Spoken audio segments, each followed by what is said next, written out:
So hello guys, in this video we are going to learn how to change exchange on tradingview. So first of all, open any web browser and then search for tradingview.com.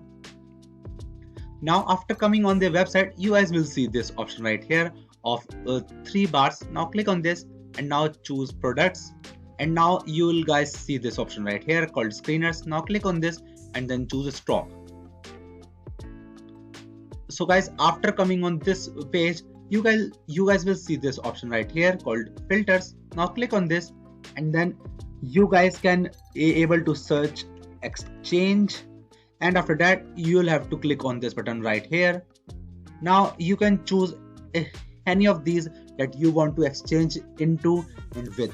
So that's it for the video guys. If you find this video helpful, then make sure to share it with your friends and also subscribe to our channel so that you can watch more future videos. And thanks for watching.